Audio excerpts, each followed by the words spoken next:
God damn it. From, what is it in German? You know what I'm gonna always remember as we get into this series? I'm always gonna remember Micah being late, and I think he got walkovered, or he almost got walkovered because he was watching like women. Bodybuilders. He was I watching, remember. He was watching bodybuilders on Remember, YouTube. yep. We were like, what? What are you talking about? That actually happened more than once. It did. It did happen more than once. Yeah, I know, that's the highlight of GPO for the year for me. Oh, anyway, we are going to be kicking off our lower bracket finals here on Berlingrad LE. We're in the top left-hand corner map, starting all the way in the top left-hand corner. We, of course, have our blue Zerg player coming down from the land of Hong Kong. He's the best player from Hong Kong. But now his opponent's looking to challenge that status quo a little bit. He's representing the Juggernauts. He is GogojOey. And spawning in the bottom right-hand corner of Berlingrad LE, we have our Kong from Hong Kong, the best Protoss in the entire tournament in all of GPO, representing the Juggernauts. It is Bistork.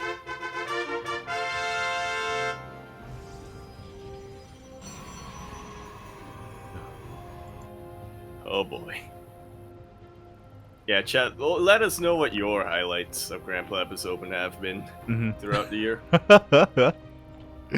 Exactly. There were some other moments as well. Some other highlights are, there was a couple month period around August, maybe May, August, when Micah and GogojOey, whenever they faced in the finals, because they played so much in the finals, they started off racing. Yep. I remember those. Yep. So there were a couple of weeks of like a PvP or a TVT or a TVP. Like they just started playing with other races just for fun. I remember a series when Micah won doing nothing but battle cruisers. Yep. I think like 4 or 5 games in a row. No, yeah, 4 games in a row. Yeah. Something like that. Yeah. There was some BC play from Micah. There was some Blink Stalker all-ins. It was nonsense. It was a lot of fun. If you want to tune into any of what we're talking about, by the way, whether it's the rise of Ender, the dominance of Micah, like the rise of Bistork as well, and Demi's return, like all of our VODs, they're on YouTube. They are all there, slowly being released over time. Yeah, and oh my god, how could I already forget? We had another show match, GPO show match, just 2 weeks ago. Yeah. Demi versus Bistork as well. That's been insane. We've had kind of StarCraft also have some success. There were a couple of weeks where he was able to take down Micah and GogojOey as well. Not win in the end, but still like have insane results. Yeah. And it was all, yeah, and that definitely felt like a bit of a prelude to his eventual DreamHack run. True. He was able to beat Micah and whatnot once again. Yeah, that Dash, I think, won his first GPO this year as well, I want to say. No, that did not. Oh, to end of last year, probably. Yeah, it was, I think that was when, that was a tournament, it was in December, I don't know if you remember, when Dash, GogojOey, StarDuck, and, Micah, the 4 of them played, except GogojOey and Micah off-raced, and that's why they lost. Yeah. That's why they didn't make it to the finals. Like, Micah played Protoss, and he got PvP'd by StarDuck or something, and it's like, oh god. That was beautiful to behold. Yeah. So both StarDuck and Dash played in the finals. Yeah. But that was last year. Yeah. This is this year. It's true. Yeah, it's been a while since mixing it up because it's been a big blur of time. It's been a while. Speaking of being a while, speaking of this game a little bit, Bistork did open up with Glaive Adepts, and oh my god, that's 6 gates, not 4! So insanely committed to this, but GogojOey is ready to meet him with Roaches of his own. Yeah, Roaches are on the way. GogojOey, he cut drones at 36. He even has more Lings in production. He has a decent army to meet this. Is it going to be enough, and is it going to be in position? Well, it's going to be in position. Is it going to be enough, though? Oh god, that's a real question. There are plenty of Lings. Yeah, we do not see a commitment into the shade, but Bistork, he's going for the third base. Can he pick off a couple of these queens? Maybe, but the roaches are not too far behind. It's a little bit far behind. All of the Lings are anticipating... Oh, that's a good bile. All the Lings are anticipating a shade to finish up, but it doesn't. The Adepts are so badly softened up. Yeah, that bile was... I think one good... Yeah. They're softened up enough to the point that I think one good surround of Lings is all GogojOey needs to defend. He wants the surround and he wants the biles. That's what he wants right now. He wants to try and sandwich this army. But if he's not too careful, like these Adepts can still get out of control. Looks like they do commit to the shade. They're going to get surrounded, but they're still trading decently against these things. But the biles! Oh! Biles actually don't land. I think they actually land on a couple of those Adepts. But in the end, the damage is here for GogojOey and not here for Bistork. He's getting a couple of drones. Decent target firing on them. 8 go down, but this was a very committed Glaive Adept opening. He needs more than just 8 drones. Yeah, he really does. Thankfully, these 8 Adepts were able to deal even more damage here at the third base. Picking off whatever he can. Again, just continuing to warp in nothing but Adepts. Back at home, do we have an Immortal? No, we still don't see a transition. Finally, an additional gas is being taken. But Bistork has to realize that he cannot end the game right now, and he has to work towards a better army to deal with roaches.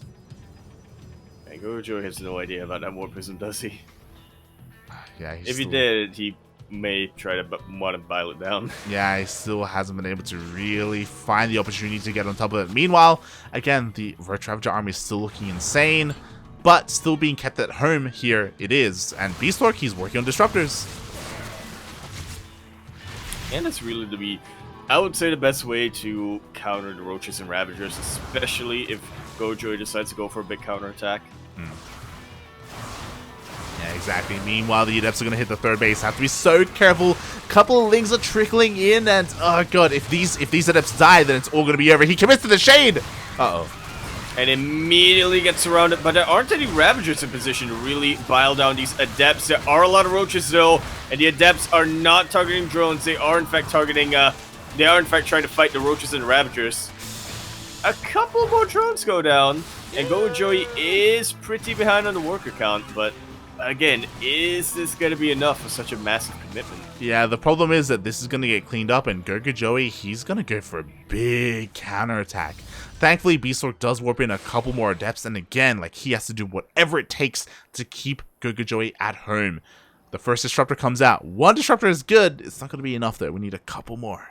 Yeah, unless somehow all of these Ravagers and Roaches hyper bunch up. True. I think even then, the radius of a Purification OE isn't quite enough. Yeah, we're gonna need more than just one good shot.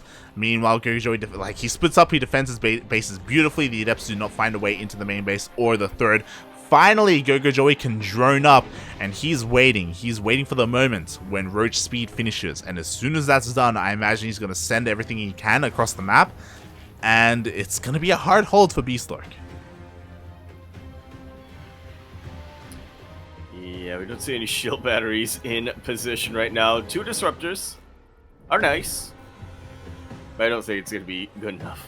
Yeah, here we go. GogojOey, he's going across the map here. As you were saying, shield batteries get thrown down now, but it's a little bit too late. They're just going to get filed down. Like, they are not going to finish. It's all about the Purification Overs. And one of them connects with a couple of Roaches. The other one doesn't. A third? But what about the third? That's a juicy Nova. Yeah, that was a beautiful Nova. We have an Immortal in the middle of this army as well. The Roaches are trying to focus down the Disruptors, and they will get 2 of them. Yeah, bounce out a bunch of Stalkers and a couple of Adepts as well as they move on forward. So 1 Disruptor left, but it does get sniped before the Purification Nova is able to land. Yeah, but you know what? That one big Purification Nova that we saw was good enough, and Bistork, with his reinforcements, he actually defends. Wow. Reinforcements, shield battery, overcharge. Made it quite a ton. But GogojOey is continuing to reinforce. He's joining up a little bit, but his main goal right now is to keep up the aggression. Yeah, the big problem is that all 3 of Bistork's Disruptors, they all died. Like, it was an impressive defense, but it was a very costly defense, and now he only has one left. Because of that, GogojOey can still break the Protoss. He's waiting for the exact right moment to shoot it out, and unfortunately that was not the moment that he was looking for. Force Field's not doing enough to really keep the Roaches and Ravagers at bay. Yeah, exactly. An overcharge is not available either. The Immortal gets picked off. There's only a single Disruptor remaining here, and that is not going to be enough. Sure. Oh my god, it even goes down before the Nova goes off. GG is called, and GogojOey takes game number 1. GG. Very nicely defended here from GogojOey. Yeah, it's one of those things where that's the power of Berlingrad, you know? Like, sure, Bistork defended the first wave, but what about the second one?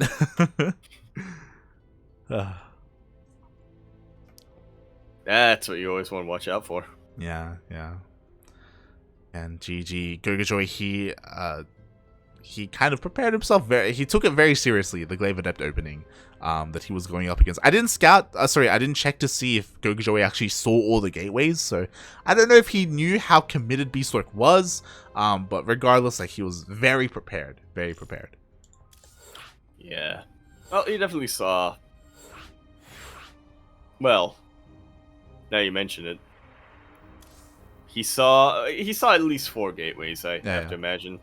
And from there, I guess he thought, you know, Bistork being Bistork, you might as well take the safer approach, right, in your defense. Mm-hmm.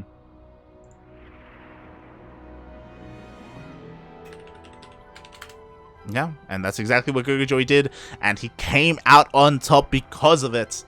And now we're going into game number 2, and so I'm a little bit concerned here because, like, it's going to be a bigger map, which means if Bistork wants to be aggressive, it's going to be a little bit harder to pull off. Yeah. But if he wants to take a bit more of a defensive stance, turtle up a little bit, focus on his economy, go into Stargate, it's a perfect map for that. True. Int, Bistork. Well, do we want Sky Toss? Is that what we want? Is that? Not really, but that's another thing from Bistork throughout 2021. He's evolved from a player known for doing insane gateway all-ins to a player who diversifies a lot, who can also do a lot of Stargate styles. Anyways, we're going to be continuing our series here, our lower bracket finals on Glittering Ashes, LE. We're in the bottom left-hand corner map, spawning all the way in the bottom left-hand corner. We, of course, have our blue Zerg player coming down from the land of Hong Kong. He is the best player from Hong Kong, and he's going to be representing the juggernauts. We have the Joey himself. He's too fast. He's too furious. He is GogojOey.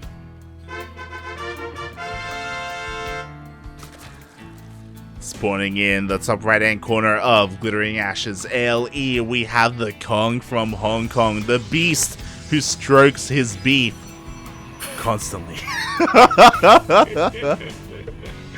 He took down Demi, he took down Mika. It is a Bistork.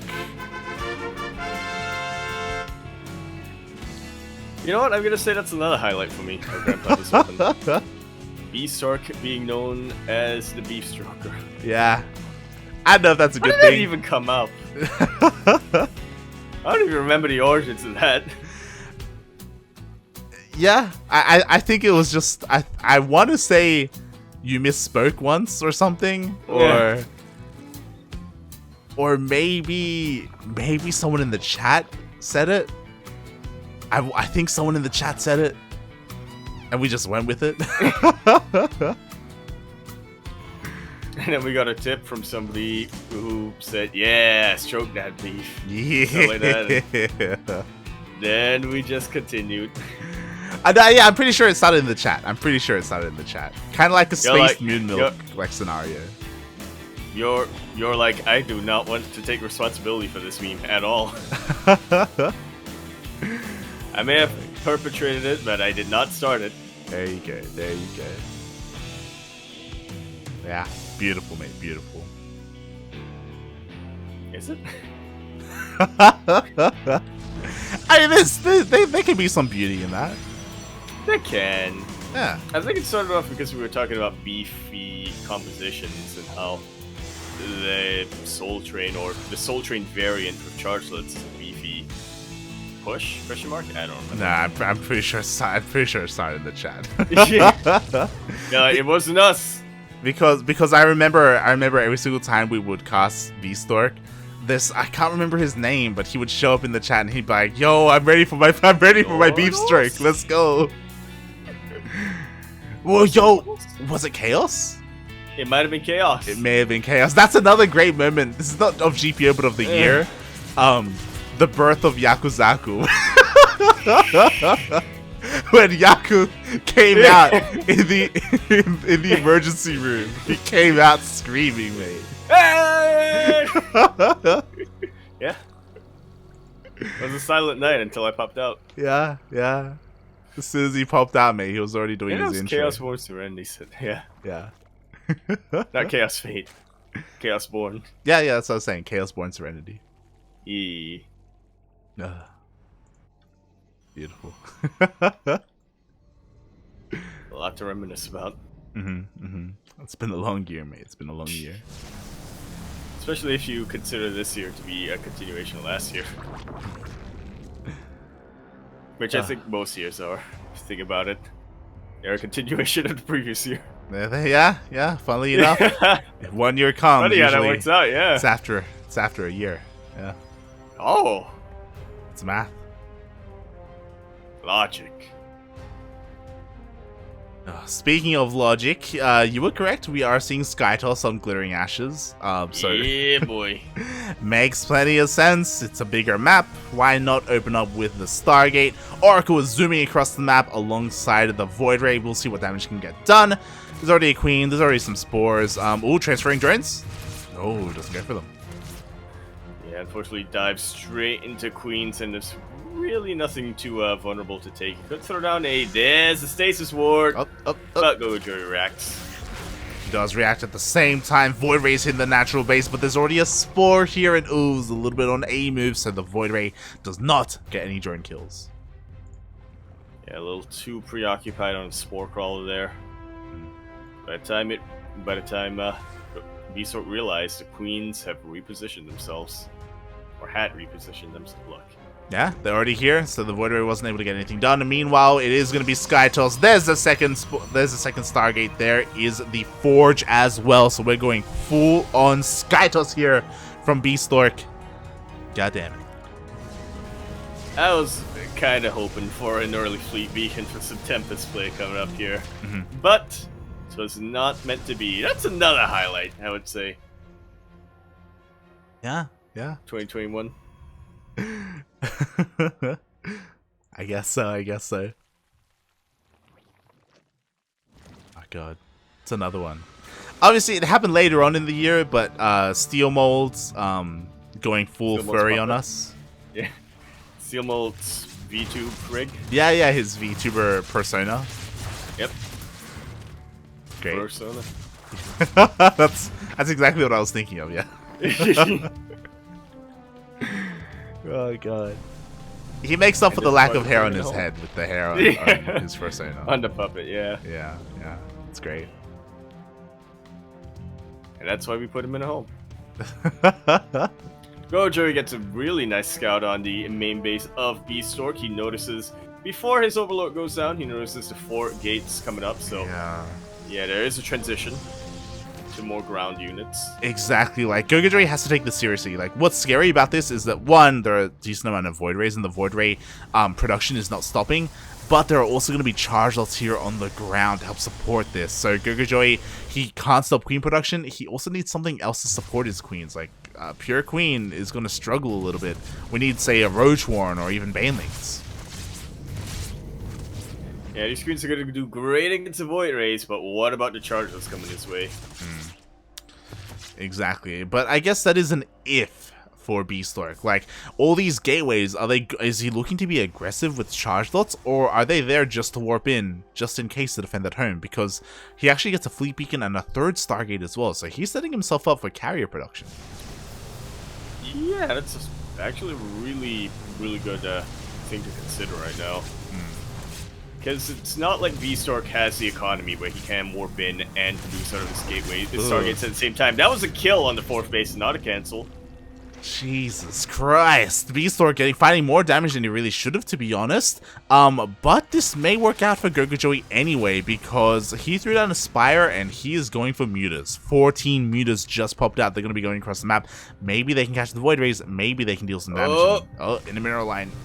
Up. Yeah, they really don't want to fight them in low numbers, but here come the rest of the mutas, sniping the weakened Void Rays and taking out the rest of them. Flux Veins is not done yet. These mutas are having an absolute field day. They took out almost all of them. One lone Void Ray to tell the tale. Look how scarred it is. Yeah, only one escapes, and we need cannons and shield batteries at home. And you know what? They're on the way. They're not done yet. Bistork, he responded a little bit too late to them. And now, because of that, he's going to pay the price. Workers are going down left and right.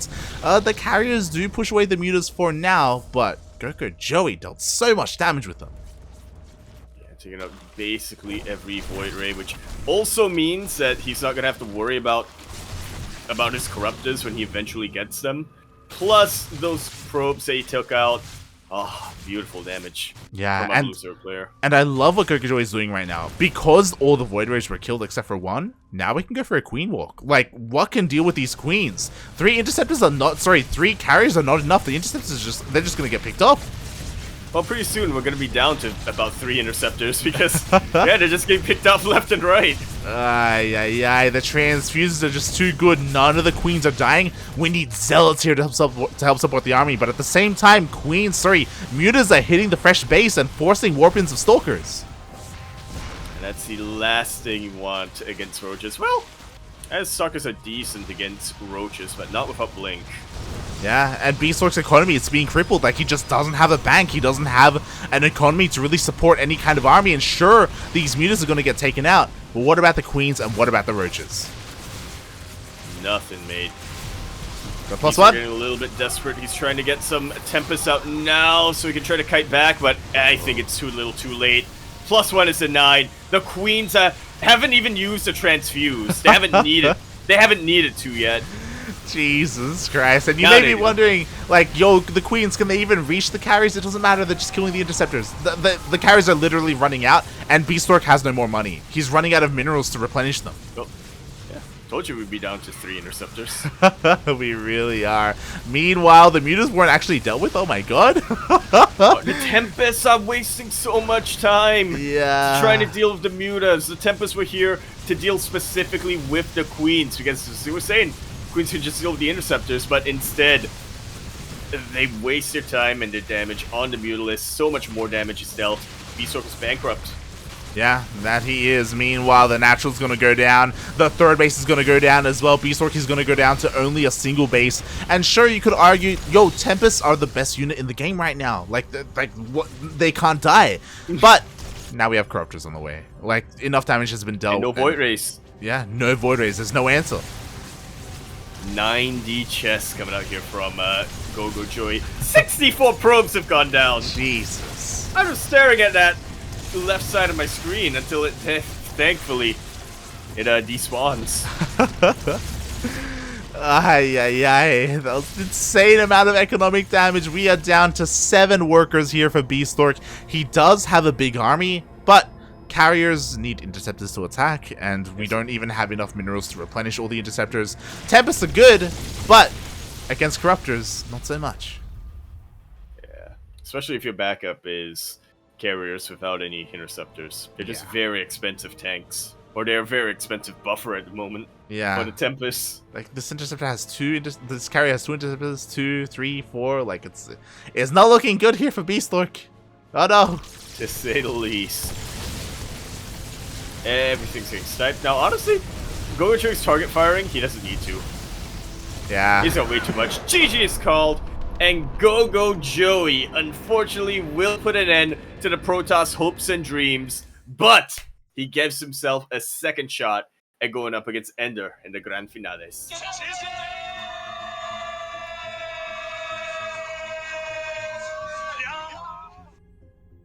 Oh boy, that was clinical from GogojOey.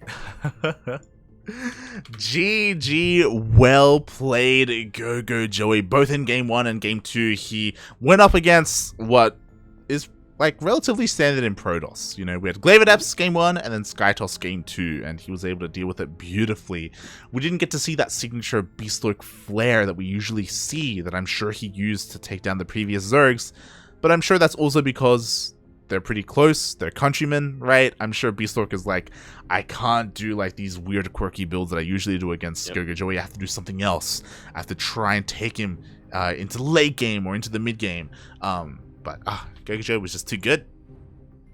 Way too good. It's like Bistork was thinking too far ahead, you know? Thinking too far ahead, he didn't realize the rock in front of him. Exactly. Much like the plot of the 6th Fast and Furious movie.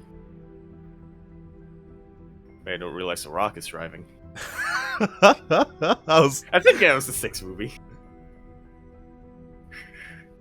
Yeah. Yeah.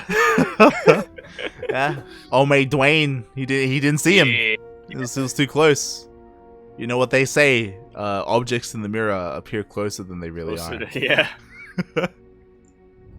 And with that, we are getting a ZVZ Finals. Once again, we are no stranger to ZVZ here, but not the ZVZ that we've been accustomed to throughout 2021. We have a very different... We still have half of that ZVZ, you know, GogojOey is still going to be there. But instead of Miomaika, Ender is facing him in a rematch. Oh, exactly. We still have the Zerg Muta triangle duking it out, but without the Grand Platypus himself, without the Great Pelican, without the Big Cat, without Miomaika, instead with the Joey. Without Joseph. Yeah. You're gonna keep going. The Commander-in-Chief, without Uwu, without the Uwu, without the Lair, without the Mio, without the admin. And instead with the Joey and with El Conquistador, mate. That's gonna be our finals.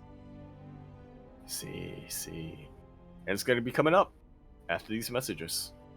Yes, stay tuned. We're gonna go on a 5-minute break. Make sure you get some water, go to the bathroom, stretch everyone, posture check as we get ready for our best of 5. See. We'll see you soon. Huh.